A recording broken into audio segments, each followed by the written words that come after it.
What's up, everybody? Welcome back to another video. My name is... Wait. Oh, I'm standing in front of the wrong Volvo. What's up, everybody? Welcome back to... There she is. Welcome back, guys. We are back with another video, and you guys know the title of this video. You know what's about to happen. Yes, another rebuild is on its way. You guys remember this Volvo? This thing has been upside down, crushed, engine tranny out. Everything has been touched by yours truly, me, and it has been running, and it's been running good after a crazy accident rollover like that. So next step is obviously drive-in portion of it.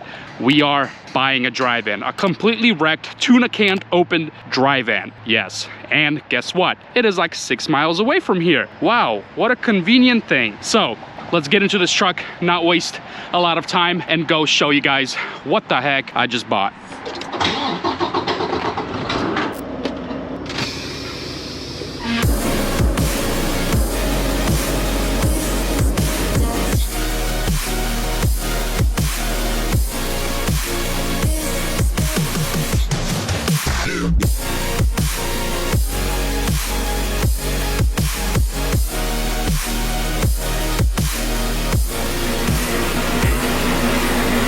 Well, guys, there she is.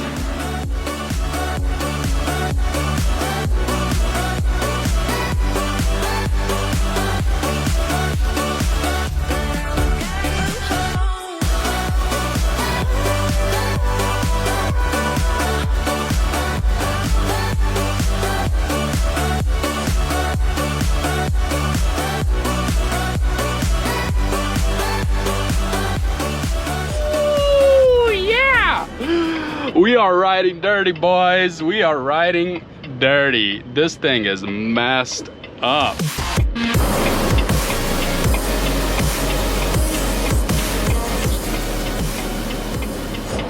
We're only like 5 miles away. Please, trailer, please do not fold on me, okay? Because what might happen is this thing just collapses and then it's a big deal. Yeah, it's 50-50, you know. There's a cop right behind my father, and he's kind of turned in where we were. Don't do it. We made it. We are alive. Well, sort of. The trailer's not alive, but we're alive. Let's pause the video real quick and talk about this awesome F-Car truck scanner. This model is the F802 truck scanner, and this thing is a diesel OB2 or OBD2. This has unlimited lifetime free updates. I actually just did update on this recently, and you have all of these adapters that go with it. Like, you know, you guys can see this is the Cat one for the Cat engines. We also have the Detroit, and then we have the international one, and then the typical Volvo. This is what I use right here. And there's a big difference, guys, between a bunch of truck scanners and this. I got her plugged in right there for you guys, and she is all touch screen. This thing is not one of those little cheap scroller type of things, and you don't have to do anything. This thing is pretty nice. Yeah, you guys can tell there's a diesel OBD right there, and then I accidentally clicked it. But on this side, you can pick, you know, which side. Mine is the Volvo right there. But we're gonna click back real quick. Very important. Why this thing is awesome is it has this DPF, and I think a lot of you guys understand what DPF is by now, and yeah, very annoying stuff. But when you cannot manual regen, sometimes it happens, a lot of times actually. You guys remember from when I used to be a company driver, I could not manual regen one of the Cascadias. With this thing you can. So I can go ahead and click Volvo, auto detect, start, test, and then it goes into a bunch of warning things stating, you know, you guys can read it if you want, but pretty much stating when it starts doing a manual regen that, you know, it's up to you guys what you want to do. We also have the SCR, crystallization supplements. Yeah, I don't touch that, but right there, the regen service. And then you click accept. It tells you what to do, all the little steps. Click OK. And then, well, my truck's not started right now, so it's not going to give me all the information, but it gives almost everything that you need to check out what your DPF system is doing, temperature and all the sensors, the pressure, the how much PSI the fuel is going through the after treatment system. Guys, this is no joke. The suit level, you know, oh, it's showing me my suit level. It's actually still pretty good, but guys, yeah, you can start the test and while the truck is running, obviously. I'm not gonna do that right now, but yeah, insane. For the price of this, I'm gonna leave a link in the description. You guys can do all this yourself. This is mainly for owner operators. You do want to get this if you are also maybe a company driver and you do want to, you know, keep this thing on you all the time, just in case you break down and you want to check it out, mess with it a little bit here and there. Yeah, awesome system. I'm gonna go ahead and leave a link on the description for you guys. I think you already understand how awesome this thing is. I'm gonna be using it all the time because, you know, I gotta check engine lights, still gotta figure that out. So yeah, check them out and let's get back to the rebuild.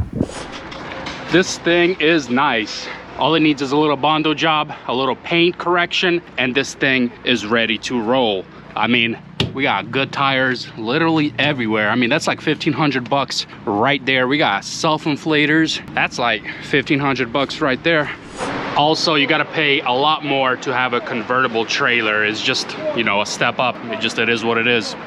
But guys, for real, jokes aside, this is my 2016 Great Dane 53-foot dry van trailer. And yes, I am about to tell you guys how much I purchased this thing for. It obviously needs about $3,000 in parts and about $3,000-ish in labor, but I do have a person that's actually from my hometown back in Ukraine. A bunch of refugees came over, and definitely I'm hiring them on to help me do this job because I need this thing on the road ASAP. So make sure you guys subscribe, stay tuned for all the videos, because this rebuild is gonna go really fast. It's not gonna be like a 10-20 part series, maybe like 4 in total, 5, and that's it. Also, these side skirts right here, if anybody wants them, hit me up in the comments or in my email, my business email. You guys know exactly what it is. If you guys want them, I could trade you for a rack, a spare tire rack. If you guys don't know what it is, you can, to the frame of this, you can put in a spare tire rack, so you can put some spare tires in there. I'll trade you for both of these little side skirts. I'll trade you for a rack. Since we got self-inflators, it also came with some awesome little steps here, and these steps are for a reason, is we have a vintage trailer.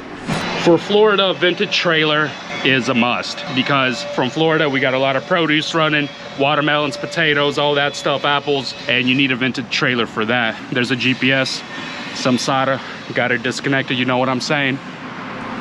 So this trailer is gonna be a salvage title, and a lot of stuff is actually gonna be saved here. Obviously not these beams. A bunch of these beams just fell off because they're literally on these bolts, literally on the bolts everywhere, and they just snap off. You can tell because a bunch of them are just laying there on the floor. They're not bolts. I forgot what's it in English, but kliopki, you know what I'm saying?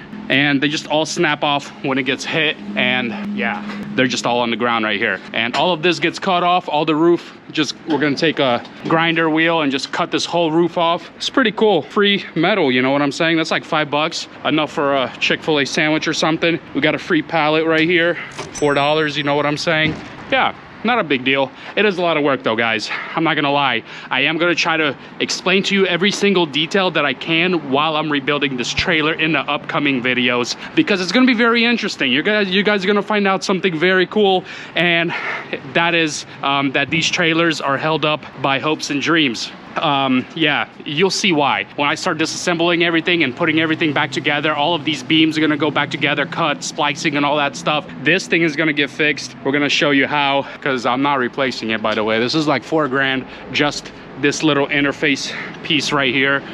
You could find it used, but really not worth it. Might as well just chop it, bend this back, and use it. But yeah, 2016 salvage title, the way it is, sitting right now at my yard. Total money, you guys wanna hear this? Total money cost me $2,100. $2,100. Yeah, $2,100.